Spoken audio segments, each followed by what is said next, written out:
menghukum tergugat untuk tidak melaksanakan sisa tahapan pemilihan umum 2024 sejak putusan ini diucapkan dan melaksanakan tahapan pemilihan umum dari awal selama lebih kurang 2 tahun 4 bulan 7 hari. Perlu kami tegaskan bahwa KPU tetap akan menjalankan tahapan-tahapan pelaksanaan atau penyelenggaraan pemilu 2024 ini.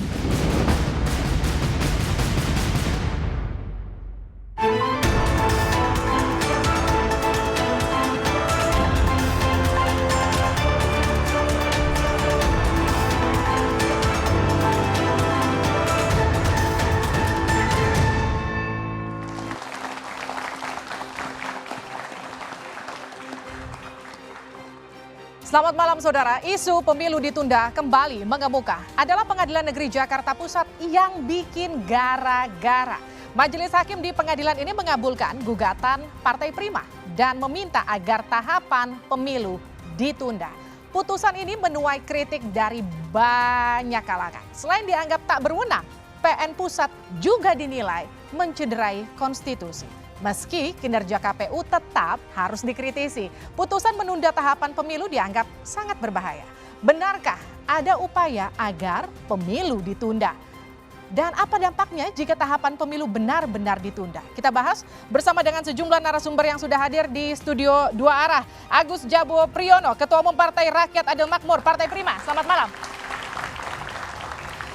Ujang Komarudin, Direktur Eksekutif Indonesia Political Review. Selamat malam. Selamat malam, Mbak. Assalamualaikum. Waalaikumsalam. Selanjutnya kita sapa Pak Puadi, Komisioner Bawaslu RI. Selamat malam. Selamat malam, Mbak. Assalamualaikum. Waalaikumsalam. Dan yang terakhir ada Saleh Partaunan Daulay, Ketua Fraksi PAN dari DPR RI. Selamat malam. Selamat malam. Assalamualaikum warahmatullahi wabarakatuh. Dan juga teman-teman mahasiswa dari Universitas Indonesia, UIN Syarif Hidayatullah Jakarta, Universitas Pancasila, dan Universitas Katolik Indonesia Atmajaya. Saudara, inilah Dua Arah, putusan PN Jakpus, manuver tunda pemilu. Saya Liviana Charlisa.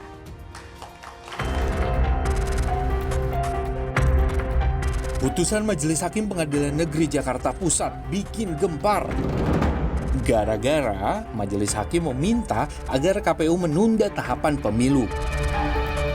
Menghukum tergugat untuk tidak melaksanakan sisa tahapan pemilihan umum 2024 sejak putusan ini diucapkan.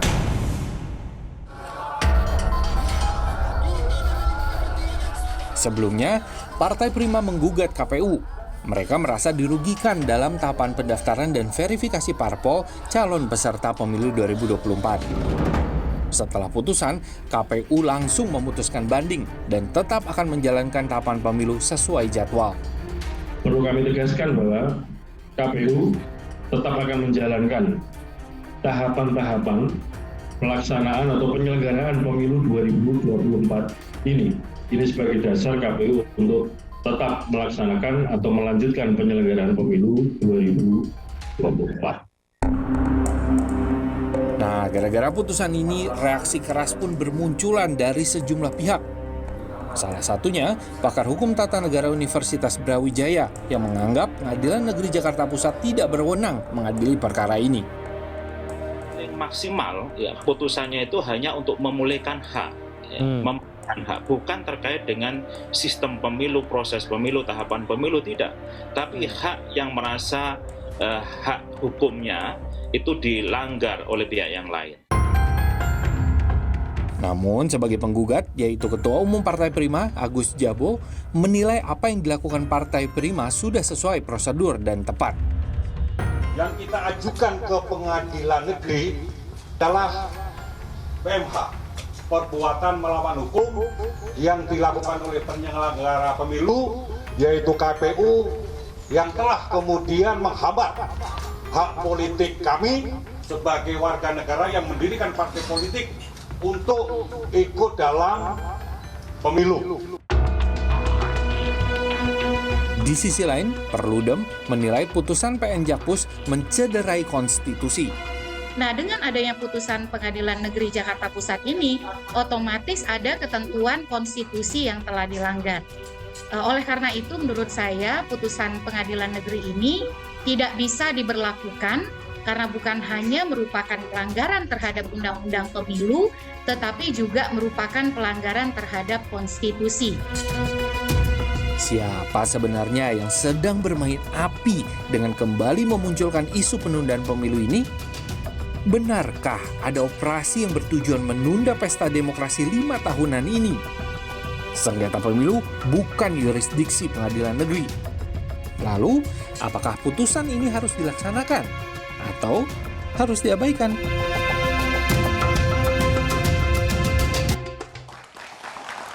Saudara, kita juga menghadirkan seorang panelis, Ferry Amsari, pakar hukum tata negara. Selamat malam, Pak Ferry. Pak Levi. Saya langsung ke Pak Agus Jabo. Jadi ini PN Jakarta Pusat menunda tahapan pemilu. Tapi yang jadi pertanyaan sebetulnya apa gugatan Partai Prima? Intinya kan kami ingin hak politik kami sebagai warga negara yang berpartai politik untuk menjadi peserta pemilu 2024 itu dikembalikan. Sebelum ke PN kita sudah melakukan upaya hukum ya ke Bawaslu, ke Petun gitu loh.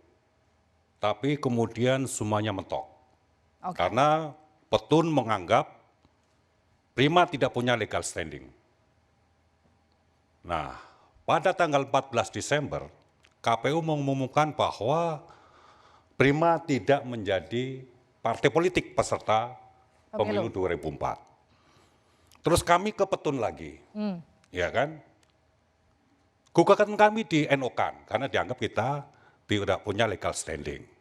Karena yang diberikan oleh KPU ke kami bukannya surat keputusan, tapi berita acara, gitu loh. Terus sebagai masyarakat, sebagai warga sipil yang ingin terlibat aktif dalam politik, mau mencari keadilan kemana? Ya, mau mencari keadilan kemana? Di Bawaslu buntu, di Petun buntu, gitu loh. Dan kita meyakini bahwa proses verifikasi yang dilakukan oleh KPU tidak benar, tidak transparan, tidak jujur, tidak adil. Kita mau kemana?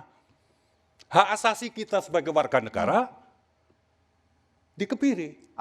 Kemudian kita menjadikan Pengadilan Negeri Jakarta Pusat sebagai wadah kita untuk menuntut keadilan politik tersebut. Saya ke Pak Puadi. Langkah Partai Prima di Bawaslu buntu. Kenapa buntu, Pak Puadi?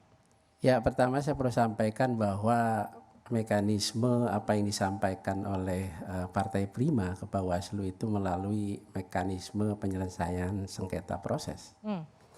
Melalui satu proses ketika laporan itu sudah memenuhi syarat formil material, ya, kemudian diregistrasi, kita mengenal istilah pemohon dan termohon. Ini asbabun nuzulnya ketika tidak memenuhi syarat ya partai politik terkait verifikasi administrasi di tahapan KPU itu sendiri. Nah, kemudian Partai Prima melakukan upaya hukum. Kita punya waktu 12 hari ya melalui mediasi. Ketika mediasi tidak mencapai kata sepakat melalui proses adjudikasi. Nah, ini pokok-pokok dalil-dalil permohonan yang dimohonkan oleh Partai Prima. Yang pertama adalah berkaitan tentang sipol ya. Karena memang tidak memenuhi syaratnya di verifikasi administrasi. Kemudian yang kedua kaitannya dengan ketidaksesuaian berita acara. Dan kemudian yang ketiga adalah berkaitan tentang standar ganda. Nah, kita lakukan pemeriksaan ya. Pokok-pokok permohonan disampaikan oleh pemohon. Jadi mekanisme mediasi itu tidak mencapai kata sepakat, kemudian melalui proses adjudikasi disampaikan oleh Partai Prima melalui pokok-pokok permohonan, kemudian jawaban termohon oleh KPU, kemudian juga kita beri ruang ya kepada teman-teman saksi, ya ada ahli, kemudian disampaikan di fakta-fakta persidangan. Nah, dalam prosesnya adalah putusan Bawaslu mengabulkan sebagian terkait sipol, tetapi juga kaitannya dengan standar ganda dan ketidaksesuaian yang dilakukan oleh Partai Prima ya itu tidak bisa dibuktikan di KPU, sehingga keluarlah putusan sebagian yang dilakukan oleh Bawaslu kepada Partai Prima. Oke, benar begitu Pak Agus. Untuk proses awal sebagian permohonan kita memang dipenuhi, ya kan? Artinya dengan dipenuhinya permohonan kita, itu kan KPU bersalah. Oke. Nah, KPU bersalah karena Bawaslu menerima walaupun sebagian apa yang kita mohonkan itu. Problemnya kan berarti di KPU. Bayangkan untuk kita memperbaiki ya sipol di 20 provinsi hanya dikasih waktu 24 jam. Bayangkan bagaimana kita mengerjakan itu. Gitu loh. Setelah itu kemudian kembali ke KPU, KPU menyatakan bahwa Prima secara administrasi TMS. Kita ke Bawaslu lagi.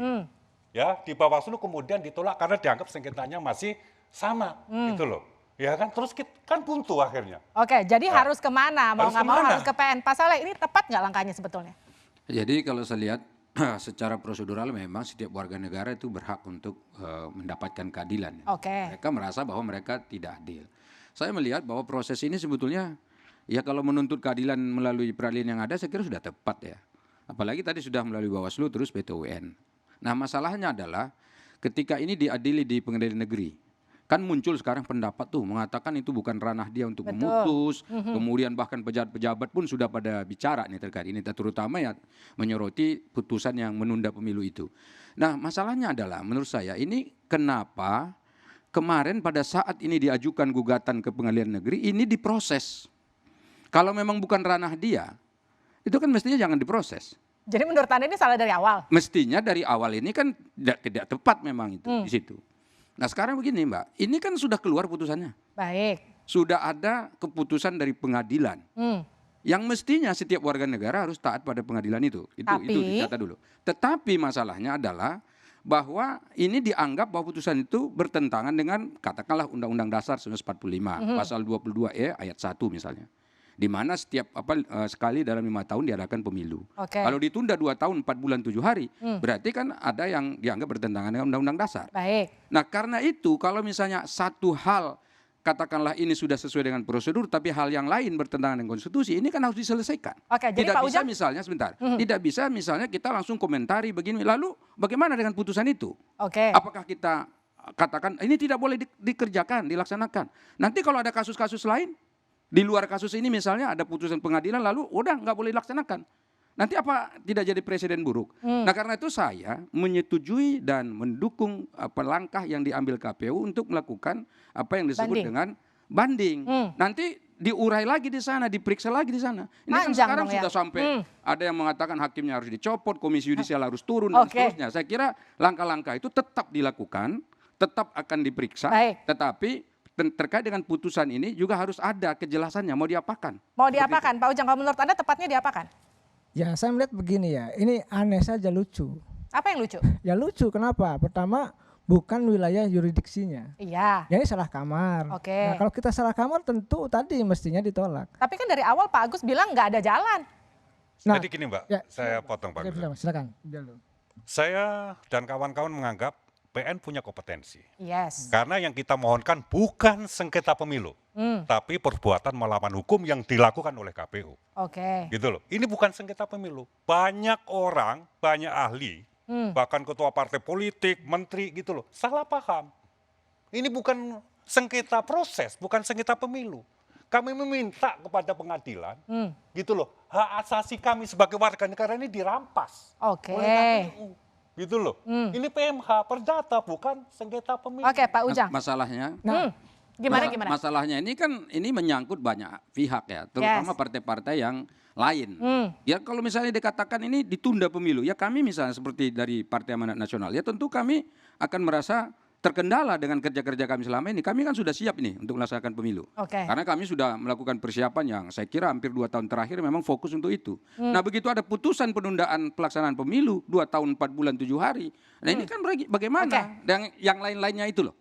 Ini yang sebetulnya katakan tadi, ini kan bukan sengketa pemilu urusannya. Ini apa tadi disebutnya itu kan ini urusannya terkait dengan pelanggaran hukum ya yang dilakukan oleh KPU. ya silakan. Tapi kenapa putusan dikeluarkan soal penundaan pemilu? Oke. Itu loh masalah. Saya tambahkan, Mbak. Begini, yang dimaksud Bang Agus, saya beberapa kali diundang oleh partai beliau ya, Bang. Ya, ini kawan baik saya. Iya, penasihat saya ini.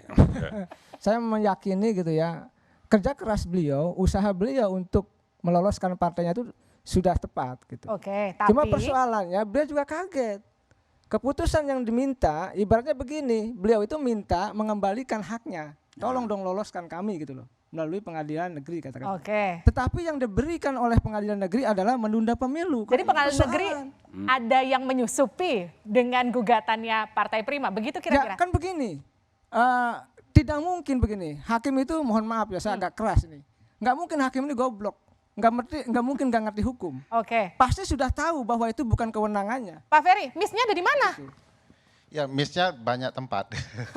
Pertama, perkara ini sebenarnya memang tidak bisa disidangkan di PN Jakpus. Oke, harusnya Karena dari awal. Berdasarkan pasal 10, pasal 11, Perma, Peraturan Mahkamah Agung, nomor 2 2009, segala perkara yang berkaitan dengan perbuatan melanggar hukum, dulu disebut perbuatan melawan hukum, PMH, itu dialihkan ke Pengadilan Tata Usaha Negara. Tapi kan mentok. Ya, makanya dan diperintahkan kalau kemudian ada sidang, maka akan diputus need on van click verklaar dalam bahasa hukumnya, tidak dapat diterima karena tidak memenuhi syarat. Nah, ini satu problematika aneh kenapa hakim menerima. Nah, itu dia yang jadi pertanyaan, kenapa dari awal ini kemudian justru malah dipersidangkan? Ya, makanya nanti dijawab usai jeda di Dua Arah.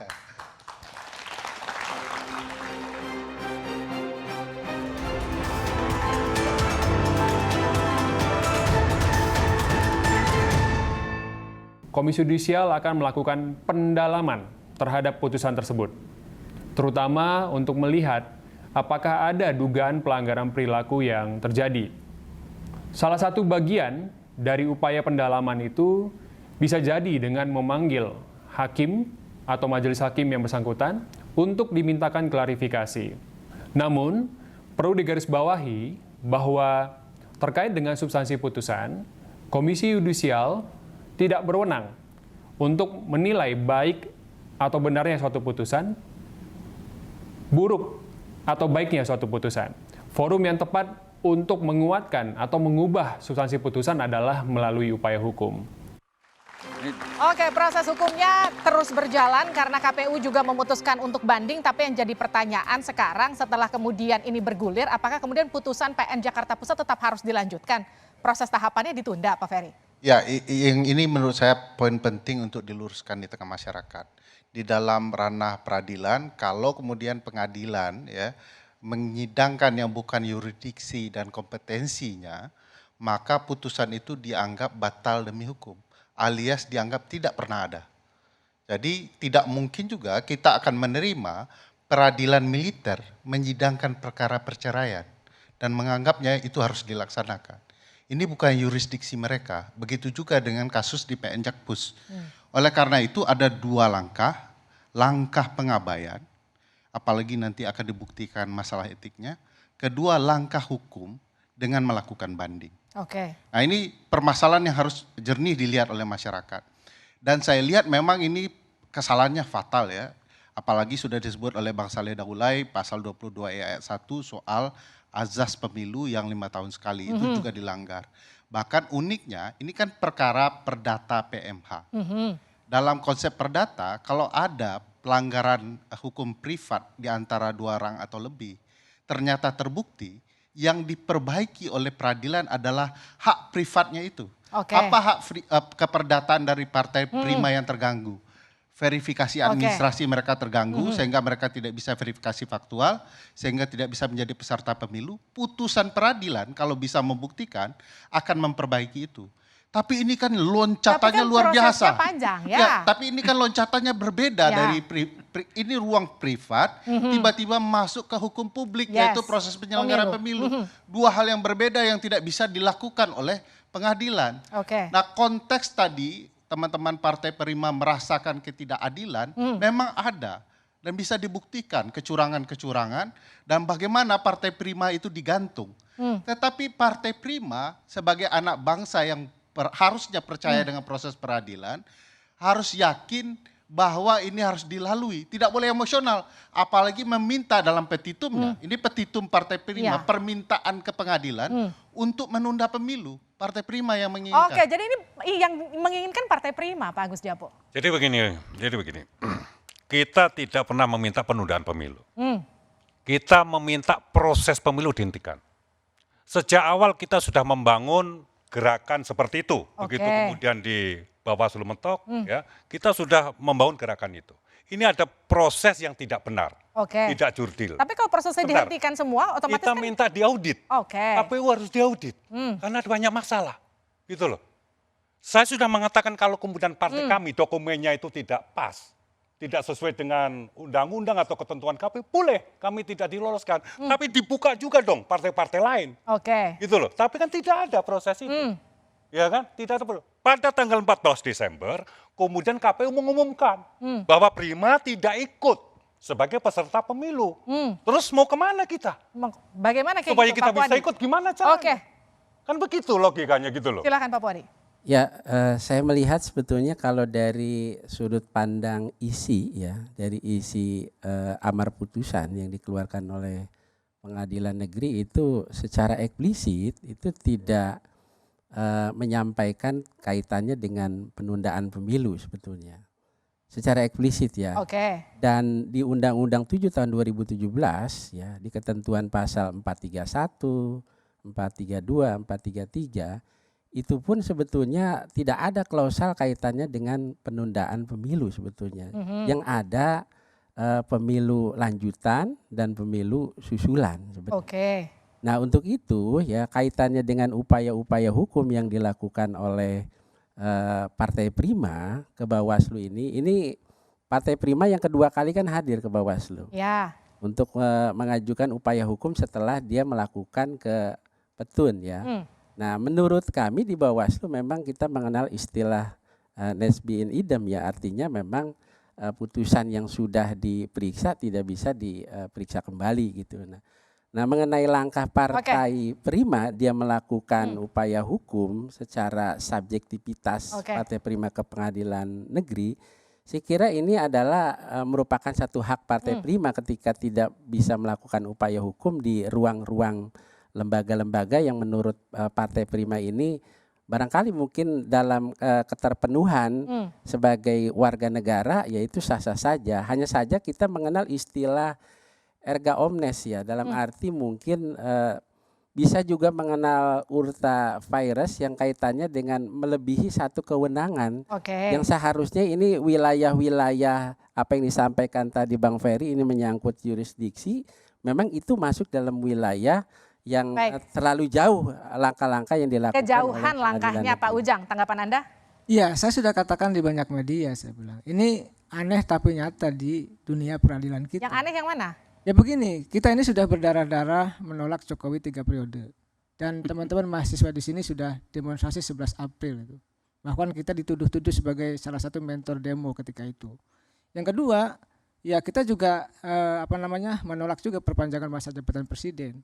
Nah, sekarang ada skenario juga yang memang dulu muncul tenggelam, sekarang diputuskan oleh katakanlah tadi ya PN Jakarta Pusat penundaan terkait dengan persoalan pemilu. Saya melihat begini, ini logika-logika yang sesungguhnya di luar rasionalitas kita, baik dalam konteks psikologi maupun dalam konteks hukum.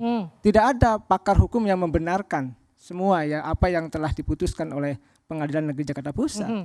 Begitu juga logika politik di mana? Tapi ya karena begini, ini proses sedang berjalan, tahapan sudah jalan, dan jangan lupa Bang Agus ini meminta haknya untuk dikembalikan katakanlah untuk bisa menjadi peserta pemilu. Kan itu bukan tadi menunda pemilu. Dan saya membaca ya apa yang disampaikan beliau dalam konferensi persnya kan, bahwa beliau juga kaget. Bukan itu yang diminta, tetapi jangan-jangan gitu loh, bahwa ini ada desain memang yang sengaja dimainkan untuk menunda pemilu. Jangan-jangan begitu. Pak Saleh gimana Pak Saleh? Ya, saya sebetulnya ini mau komentari apa yang disampaikan oleh Bang Ferry tadi. Ini kan katanya nih, berarti ini putusan ini karena sebetulnya ini putusan yang bukan wilayah dia untuk memutuskan hal putusan tersebut. Yang offside. Ya, dan itu dianggap ya sebetulnya tidak ada. Tapi? Pertanyaan saya, kalau memang itu tidak ada, ini mestinya harus diungkapkan ke publik. Ini lembaga apa yang mengatakan bahwa ini putusan batal? Atas dasar apa dia dikatakan batal? Ya kan, sementara mereka sudah mengikuti proseduralnya secara benar gitu. Dan ini peradilannya kan terbuka. Ini maksud saya supaya nanti KPU jelas nih, supaya ada landasan. Kita kan pingin pemilu yang ada ditunda-tunda. Kita pingin terlaksana dengan baik. Itu satu. Yang kedua, Bang Ferry mengatakan, yang kedua langkah yang bisa diambil adalah melanjutkan ini ke tahapan katakanlah banding seperti itu. Baik. Kalau misalnya banding, berarti putusan itu ada. Kalau nggak ada putusannya ya nggak boleh dibandingkan dong, nggak boleh naik banding. Kan gitu, paham nggak maksudnya? Paham. Tadi kan yang pertama tidak ada, kalau nggak ada ya ngapain banding? Nah ini yang menurut saya harus dikelirkan, diluruskan dulu. Diperjelas supaya ini masyarakat paham, kemudian penyelenggara pemilu paham, peserta pemilu paham. Dan dengan begitu kita tidak lagi misalnya katakanlah berdebat seperti ini di dalam ruang publik yang Baik, Pak Ferry, lurusin tidak dulu ada dong ujungnya intinya. begitu. Jadi kita nggak debat kusir begini, kita nggak panik sendiri, jangan-jangan pemilu ditunda. Tapi kan ada yang bilang kalau jangan-jangan ini putusan PN Jakarta Pusat ini ada bagian dari upaya untuk menunda pemilu. Kalau Anda melihatnya adakah aroma ke sana? Nanti dijawab saja dari Duara.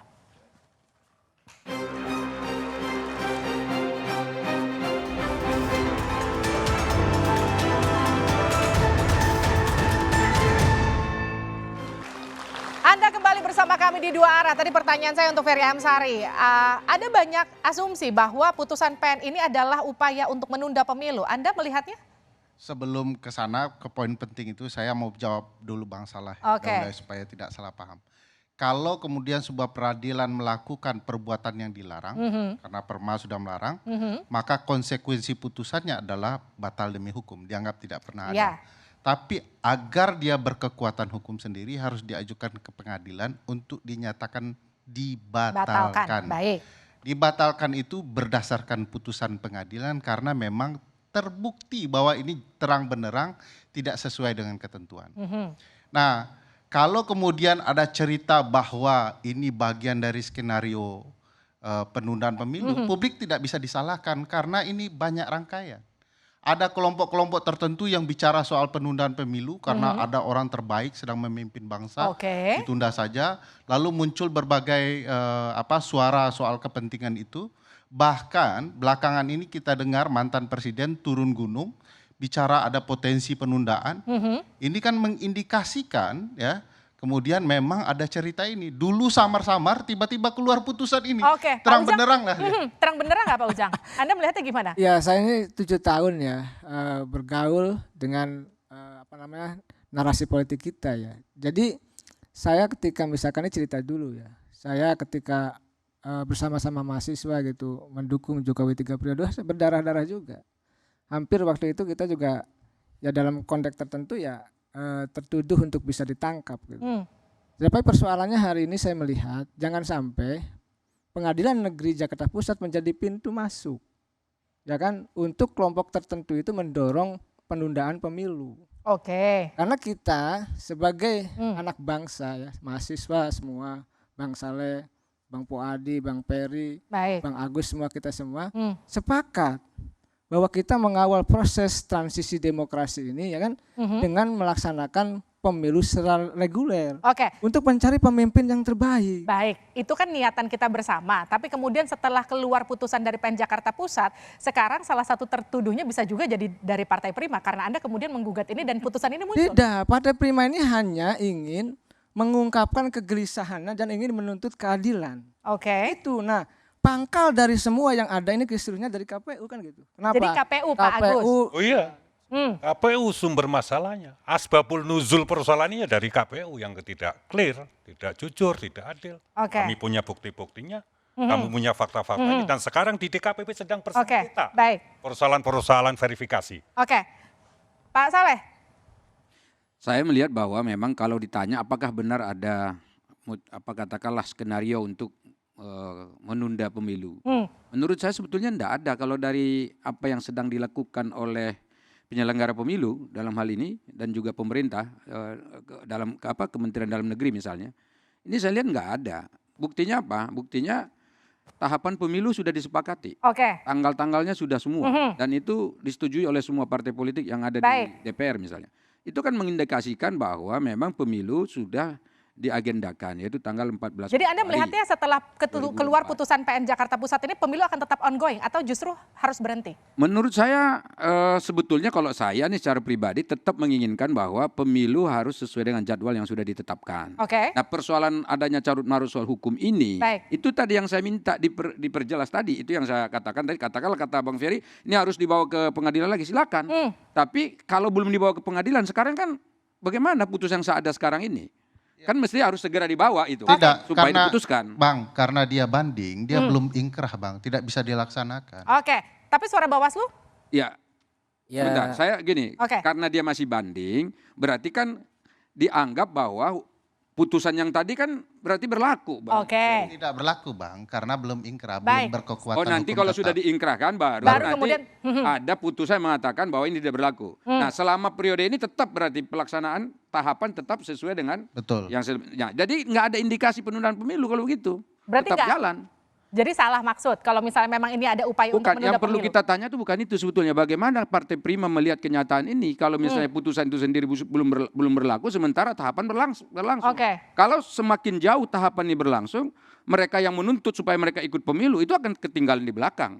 Itu sebetulnya persoalannya kan kenapa misalnya harus ditunda pemilunya. Untuk kemudian itu dia bisa menyusul. Untuk mengakomodir mereka sebetulnya. Arahnya kan ke situ. Nah, sekarang kan tetap aja jalan. Nah, kalau tetap jalan bagaimana dengan mereka gitu. Nah, ini kan simpang siur persoalannya di sini. Kita tetap berharap pemilu tetap sesuai dengan jadwal semestinya. Mestinya Partai Prima juga harus sesuai jadwal mestinya ya. Bukan untuk menuntut menunda begitu. Persoalan itu Mbak Livi sebenarnya sudah ada jawaban. Memang problematikanya ada di KPU, mohon maaf Pak Puadi, ada juga di Bawaslu. Ketika sudah dimenangkan oleh Bawaslu sebagian, KPU tidak mematuhi dan Bawaslu membiarkan. Gimana Pak Puadi? Saya perlu penting ini, bahwa keadilan soal verifikasi ini keadilan problematika yang harus segera ditangani. Artinya kita mencari solusi sekarang Pak Puadi? Dalam konteks untuk mengafirmasi keadilan, konteks penegakan hukumnya, upaya-upaya itu kan kita sudah lakukan melalui proses pemeriksaan.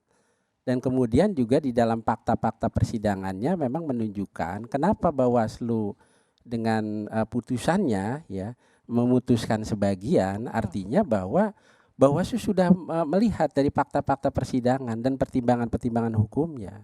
Nah, sehingga langkah-langkah yang dilakukan Bawaslu ya setelah melakukan pemeriksaan, maka putusan itu sebagian dan satu putusannya lagi bagaimana Bawaslu memeriksa kaitannya dengan ketidaksesuaian, bagaimana Bawaslu memeriksa terkait standar ganda yang disampaikan oleh Partai Prima berkaitan tentang TMS dan MS dan sebagainya. Bawaslu sudah melakukan. Nah, setelah Bawaslu melakukan ya, ini kan bagaimana putusan yang sudah dikeluarkan oleh Bawaslu itu bisa dikawal ya oleh Bawaslu sendiri. Nah, sehingga upaya-upaya, saya kira ini kita juga perlu menghargai teman kita Partai Prima ya yang sudah melakukan upaya hukum selain ke Bawaslu karena kita mengenal istilah nebis in idem itu, kemudian dia melakukan ke pengadilan negeri.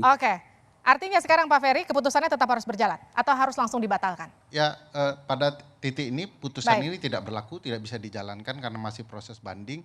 Dan yang paling penting bagaimana memastikan pemilu yang konstitusional terus berlanjut. Apapun upaya untuk menunda tidak diperbolehkan karena itu melanggar konstitusi, dan upaya-upaya apapun di luar kewenangan yang tidak diatur di dalam undang-undang bukanlah kewenangan yang sah untuk menunda pemilu. Ini bukan kali pertama isu pemilu ditunda mengemuka. Sebelumnya sejumlah elit politik juga pernah mengusulkan, ada menteri dan sejumlah ketua umum partai anggota koalisi pendukung Jokowi juga bahkan pernah ikut menyuarakan.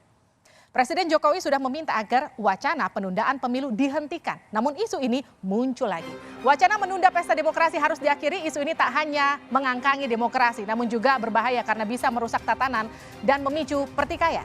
Bersama saya Liviana Cerlisa, kita jumpa lagi di Dua Arah minggu depan. Terima kasih, sampai jumpa.